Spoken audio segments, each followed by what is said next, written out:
Welcome, everybody, to the Ripple Intent podcast. I'm one of your hosts, Kyle Makrowski, and with me, as always, is John Grant. John, go ahead and say hi. Hi, everybody. Kyle, thanks for bringing today's energy.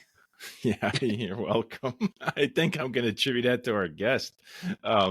She's definitely raised the bar this morning for our energy, and I appreciate that. What do we do here in a Ripple Intent podcast? We talk about what we do with Ripple Intent. Ripple Intent's a nonprofit organization that is working to make people, better teammates, and better leaders. And so we do that through different events, our breakfast clubs and our annual symposium. And we also do that through our podcast, which is what we're doing here today. And as always, we have an awesome guest, somebody that I had the pleasure of meeting, going back to, I want to say 2012, 2011, somewhere around there. And we stayed in touch ever since. And the work that she does, the work that she did was inspirational when she came and spoke to our group. And we were talking about that. We'll talk about that. She has her own consulting business. She's based in Texas. She has basically changed the PMI groups throughout the country for the better. She is an umpire in the Little League World Series this year, which is fantastic. Has been on ESPN. The most famous person John and I know. I just want to introduce Traci Duez. Traci, please say hello. Hey, Kyle. Wow, what an introduction there. Yes. Thank I can you. keep going, but I'm like, I need to breathe. So I'm going to let you talk for a moment. I mean, what you've done is pretty amazing, and it just goes on and on and on. So thank you for being here. My pleasure. Thanks for inviting me. This is pretty fun. Now that you know where the record button. Hopefully it will be fun.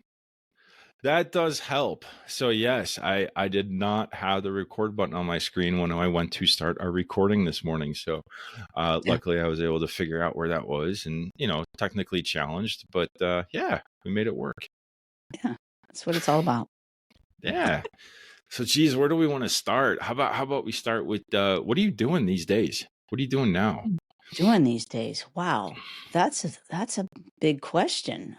I'm one of those people, I can't just do one thing. So I'm on this podcast today, for one thing, and then I just got into construction partnering, which I didn't even know what it was about 3 or 4 months ago. I do workshops. I'm going to Vegas to do a PMI training here in the beginning of December. So, and I do a lot of consulting and help people think better. That's about it. Ooh, Yeah, there you go. See You John got me light up now. at that one. because I need some help thinking better. Tell us more. What does that look like? What does that feel like? Well, what it looks like is very few people know that you can actually measure your own thinking. Like there is assessment, personality and behavioral type stuff out there, but that's above your thinking. I have this process framework, I guess I'll call it, called the TEAR model, which is TEAR, and it's right behind me, but I will tell you about what it's like a triangle, since it's a podcast and not video, even though I can see you guys. So we all want results, and that's like at the top of the triangle. That's exactly what we want, right? And then we all know the way to get there is to take actions. And so a lot of processes, procedures, best practices, they're all focused on the actions people take. And yet we all have been in a situation, maybe just this morning, where we think, oh, I should do this. But then we don't do it. Or, oh, I should be nice to this person, or I should go say hi. And we're like, no. And why don't we do it? Why do we say no? What's the next words that come out of our mouth? I don't feel like it. Most of the things that we don't want to do, we don't do because we don't feel like doing it. I think I boiled that down to like the very bottom there in terms of me and why I don't act in ways that we know that we could or should to get to the results or outcomes we want. And so I realized, okay, if emotion is getting in my way, that's kind of right under action. It's like energy in motion. And so, well, what causes me to feel a certain way? It has to do with what I'm thinking about at the time. because we can change our thinking and now we can be excited about something. Or we can change our thinking and we can be sad about it. It's all the perspective that we take. So tear is thoughts, emotion, action to results. It sounds simple, but it also sounds academic. You got an example? Yeah, we have lots of examples. We're going to use some of yours. What Awesome. what are some of the outcomes that you're looking to achieve? It could be anywhere. Work, home, it doesn't matter. Thanksgiving, who knows what's coming up. You have a result or an idea? You, come on. Oh, okay. It's me. We peeled me apart. Like, we did my innards on like 2 podcasts ago, so we're gonna take you and just tear you down. I have to actually go through and map out my own. I say my own. I have to map out the family schedule for 2024. Oh. Yes. So each year around this time, we actually got to sit down, get the calendars, figure out who's going where, who's doing what does the summer look like, when are the kids off school, all that stuff, just to try to have something visual 1 year at a time. And it is tedious. It's not one of those things that I will get fired up for, but we need to do it. And I usually start and then we go through it together, and then but that first initial sit down and let's make it all happen, that's a big deal. That's a lot of work and it's boring. There you go. I love everything you just said, because like the actions that you want to take to get to the result, what's the end result of that? You have your whole year planned out. I mean, why would you sit there and do all of that? We don't, it's not so much that it's planned out. It gives us, so like vacation times, it allows us to go, hey, look, here's some times where the kids are off of school. Maybe we can work a vacation in here, or maybe we can work a family visit in here. And so, but it also helps with, we got basketball, we got soccer, we got robotics competitions, we got cross country. So it helps, even though we don't know all the schedules, at least we know and we can see visually that those things may be happening. So it prevents a whole bunch of accidents, and it also prevents us from missing a lot of stuff. So we found we actually, I don't say do more, but it's a lot less stressful, and it allows us to be like, hey, look, we got a free weekend in a month. Do you want to do something? We can be, it sounds weird, but we can plan to be a bit more, it gives us an opportunity to be more spontaneous. So the outcomes are awesome. I just want you to notice the difference between when you talked about the results and when you talked about the action. I mean, John's just grinning right there. I see him, right? You are like, oh, I have to do it. It's tedious. It's boring or whatever. And so all I did was change your thoughts. I just said, by asking a question, best way to change your perspective is to say, hey, what do the results look like? And your energy totally changed around doing that. So when you sit down to do it, what are you thinking about? Are you thinking, this is boring, tedious crap? Or are you thinking, oh, imagine what this is going to be like. We're going to have these schedules. We're not going to miss anything. We're going to be able to be spontaneous. Look at how much fun this is going to be. So which Traci, not the second part. All I heard from him initially was, I am boring. Yes. That's what I heard. Kyle is boring. And then you're right. You changed it, and he got a little less boring. Because I was like, oh, yeah, I bet their kids are doing a lot. Oh, well, where's that vacation going to be? All right. Well, now what's up? Mm-hmm.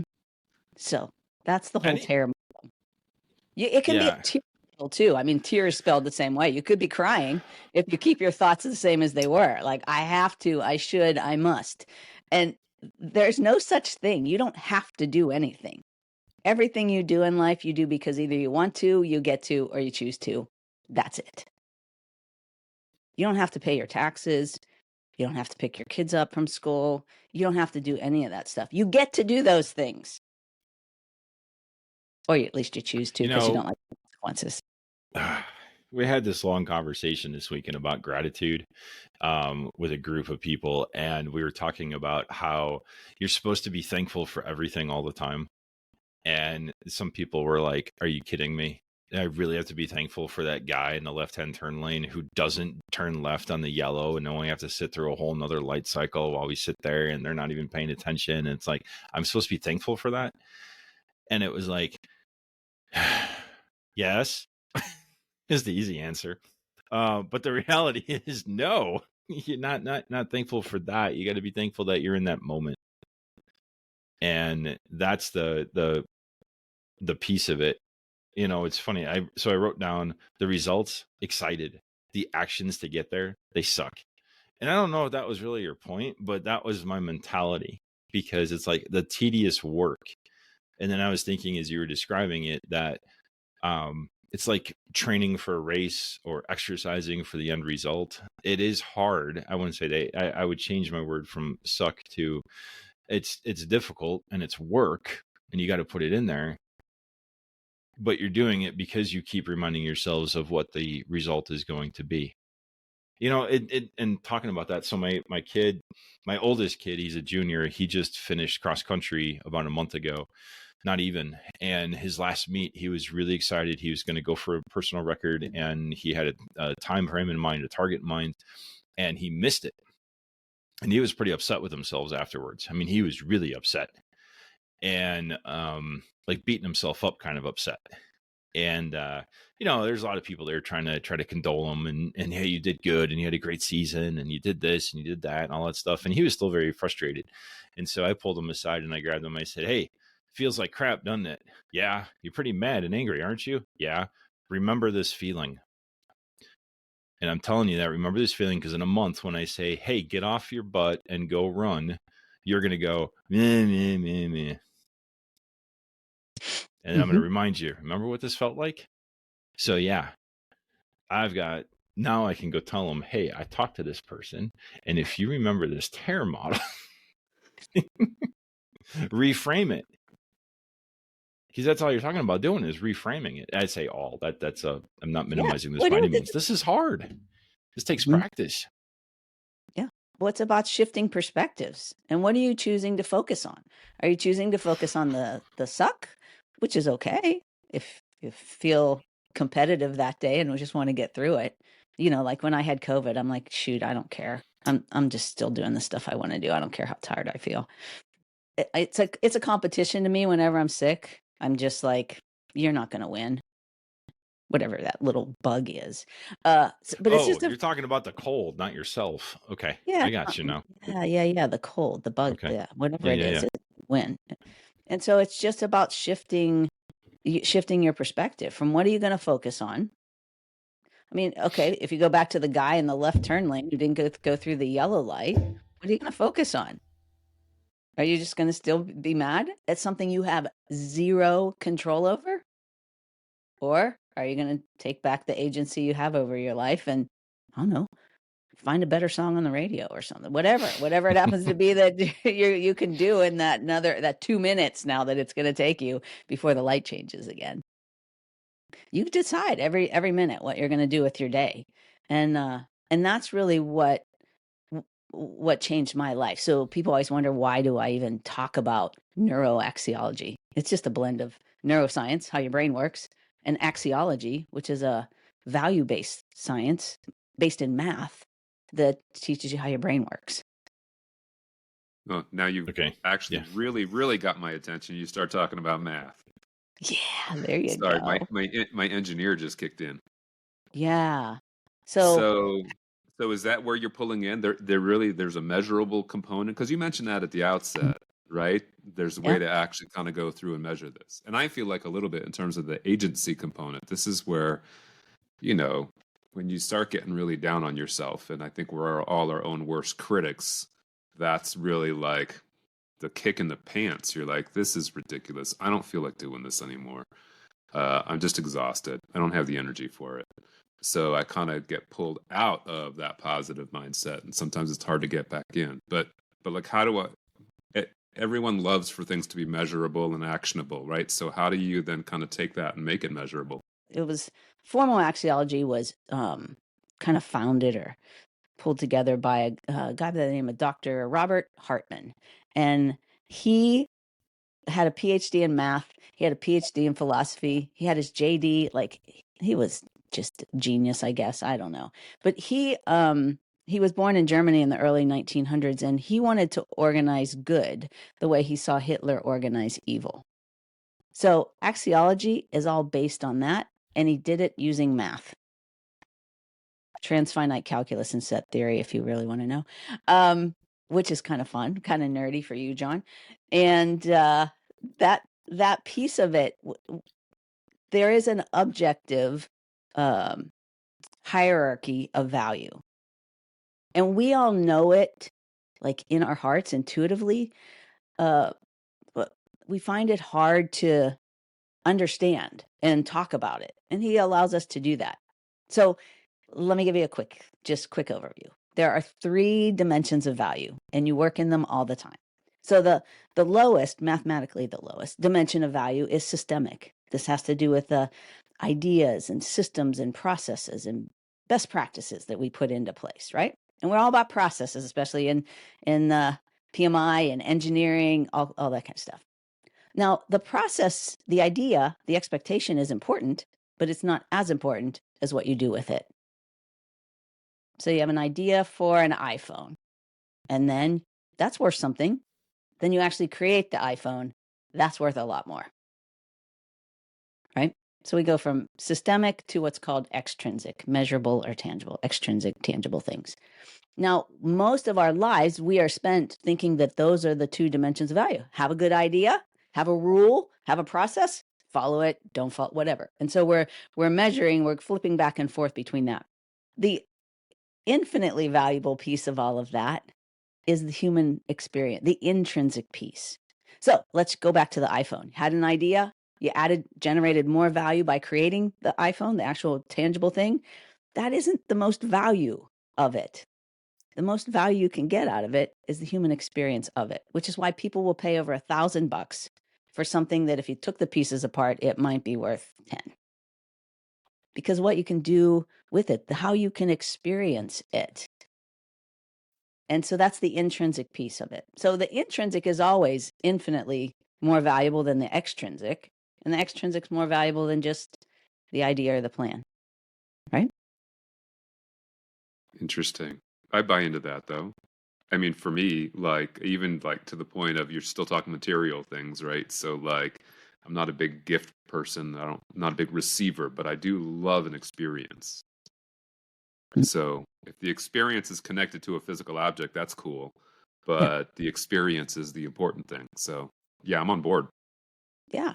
Well, look at whatever car it is that you drive. You could get one way cheaper that does get you from point A to point B. That's might not be what you're driving. That's true.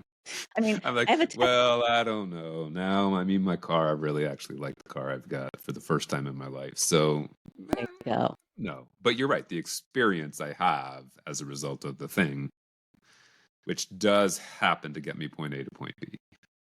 Yes. Yeah. But it's got some bells and whistles that then, does some other things besides point A and B. That's right. Exactly. I mean, I have a Tesla, and it does the same thing, right? It's not a flip phone. Yeah. I could have bought used Accord or something like that, which I did have an Accord for like 14 years. But no, I wanted a Tesla, not to save a tree, which is, I guess that's nice, but it goes really fast. Yes. It's just, you just press the accelerator and wow. Like, it's the experience that I bought. It's the experience that I paid for, and the bells and whistles, whatever that is, right? And so it's the same thing with whatever it is that you're doing. Your employer, whoever that happens to be, whether you're a consultant, contractor, or you're a full-time employee, they pay for all of that. You're thinking systemically, they pay for what you can do extrinsically, and they also pay for how you show up and the experience of you. You have probably worked with some people who were just brilliant, but they were just a pain in the ass to deal with. And so they might not be on the team anymore. Or you might not be on the team anymore. And so those are the kind of things that we miss. And axiology provides us a way not only to frame value, but also to measure the way that we think. So we put a list of 2 lists of 18 things together, and we ask you to rank them. They're really weird things. Kyle, do you remember taking that assessment back in the day? Mm-hmm. Yeah. Things like a good meal, a technical improvement, a baby, as well as things like blowing up an airliner in flight, burning a heretic at the stake, torturing someone. Like there's just weird things, 18 very weird things on this list, but they all have a mathematical equivalent based on axiology. And so what we do is we ask you to rank them, and then we compare your ranking, your personal hierarchy of value, to the mathematical one. And where they match up, that's where we call them cognitive assets, but that's where your best thinking is. Where they don't match up, that's where you're going to get frustrated when things don't go the way that you want them to go because you're overvaluing your expectation most of the time. And there's just different ways that we can then show you on a piece of paper your best ways of thinking, and then those ways of thinking that you might want to avoid when you need to make a good choice.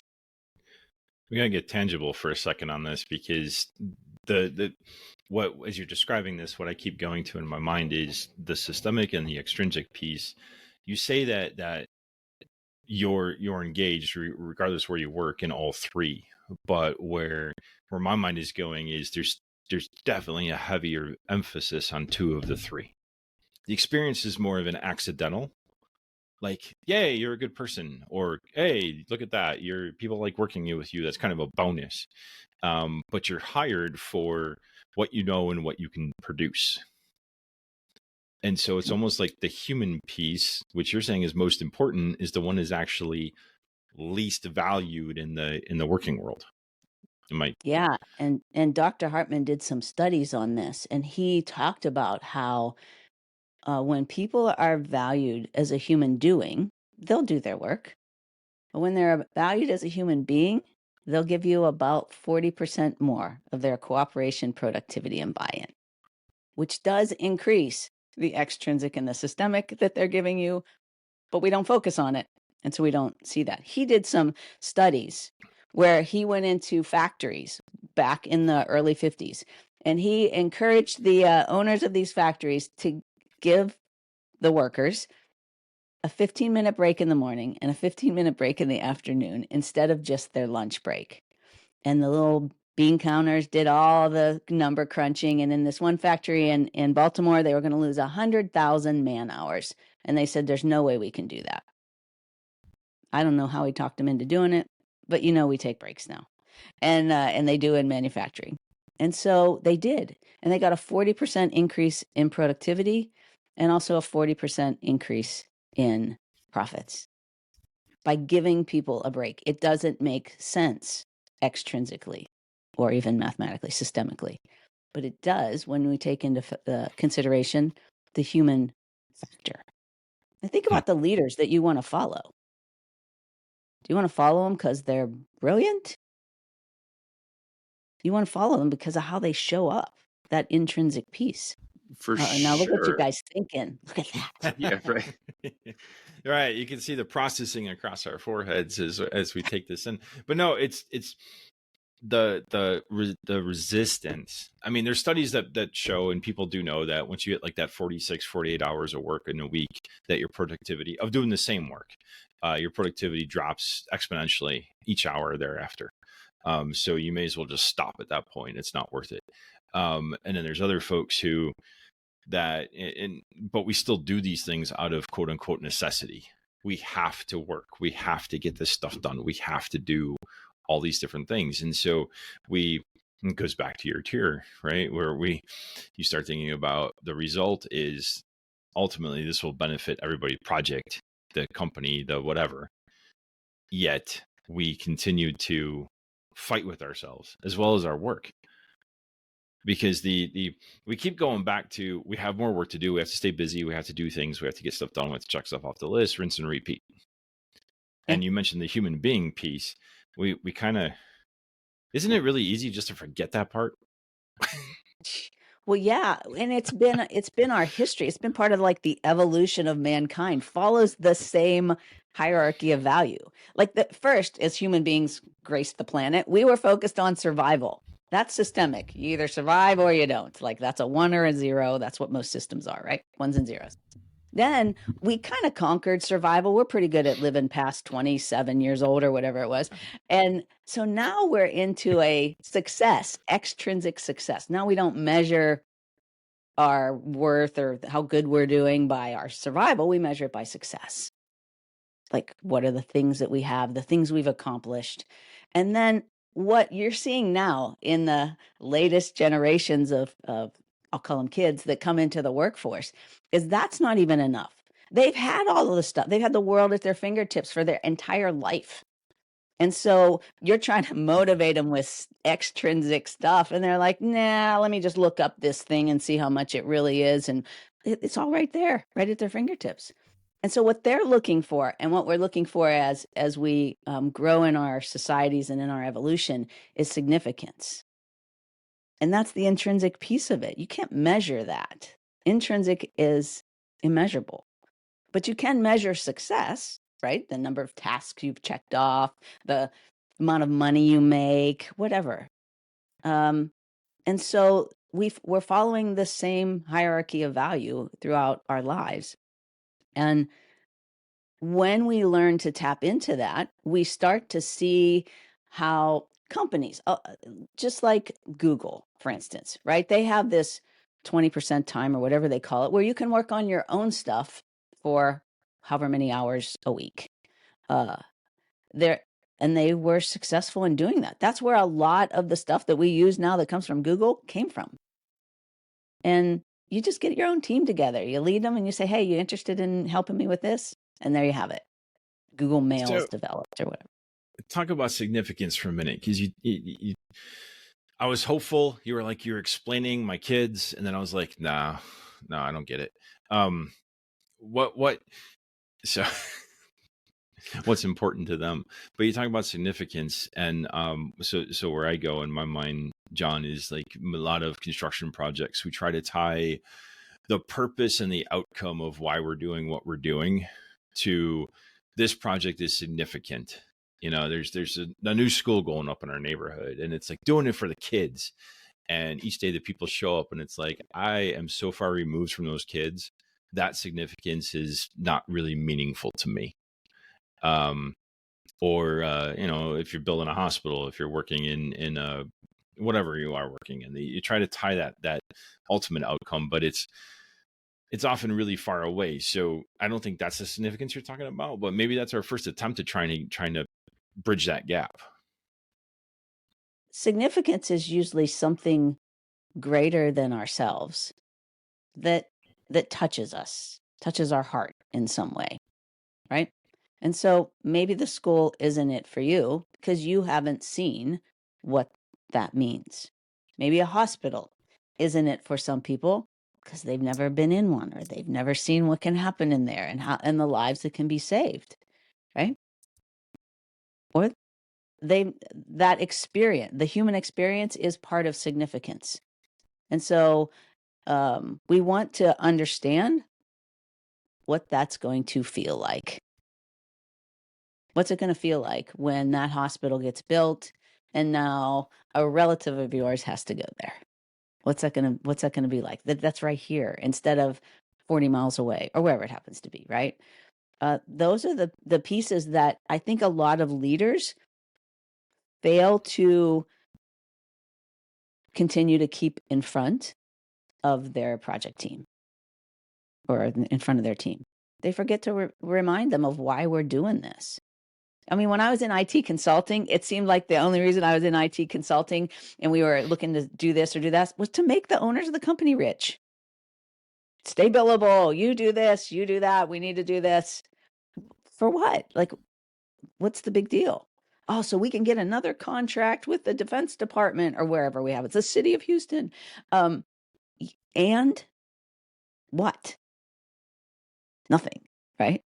But if you take it a step further, if you say, hey, we're helping to build ships that are going to take our sailors out around the world to protect people, you can make the story more intrinsic and more valuable.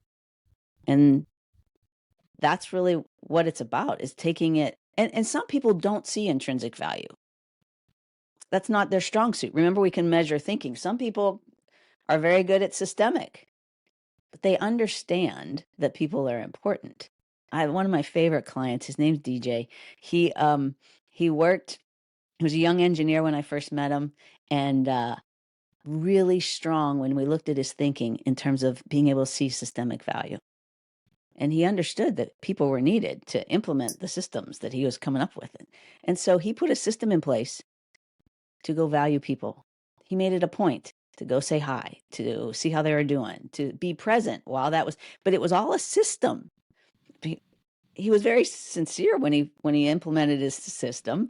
And so this is so weird, but about every 6 to 8 months, he was getting promoted.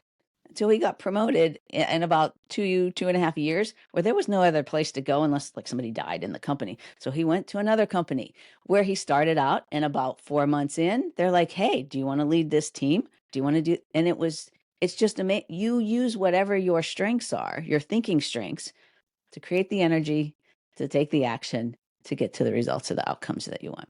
And that's what he did. He just used his best thinking to do that. So is that a natural talent for him, or is that something you can learn? So systemic is kind of they're thinking habits. So it's the way he was taught to think. And part of it, I think, is it's not nature or nurture. I think it's both. If you've ever read The Biology of Belief, Bruce Lipton talks about that, how DNA can't express itself without an environment. So you need both. So I think it's a little of both. Okay, that's helpful, because you hear that all the time about, oh, that's just who they are. That guy had a great personality, and because he's one in a million, he was able to do what you just described. And the rest of us, we see the world differently, and we act and behave differently. And so there is a bit. I don't disagree with you, and I'm glad to hear that. I think there's both nature and nurture in there. We do stuff with the strengths all the time, and so when you look at, if it's at the bottom of your list, you're probably never going to get it to the top of your list, no matter how much you try. You could better it, but you're never going to completely flip it upside down. See, and I don't agree. I think neuroscience tells us that we can change the way that we think, and we can change the way that we act and the way that we respond. So the last thing on this planet that I ever wanted to do was speak in front of people. I was an incredible introvert. I graduated from high school with 3 friends from high school. 2 of them were my sisters, and the one was a neighbor. Like that, really, that was it. And I blame it all on my mom, because when I was growing up, she had me first, right? And then she had my baby sister 362 days later, so we're the same age for a while. Then 1.5 years after that, she had my other sister, and then 2 years after that, she had my baby sister. And so she was 23 years old. The day after she turned 23, she had my baby sister. And so she had 4 girls at 23. And so whenever she would take us grocery shopping, right, we'd all be there hanging off the cart and stuff, she would tell us, listen, don't talk to strangers. And we listened. Like, our brain picked up that habit. It was a matter of life and death, right? You don't want to go off with a stranger or go up to with a man saying he has a van full of puppies. You don't want to do that. We never did, right? We just never did. We just talked to each other and maybe our cousins and stuff like that.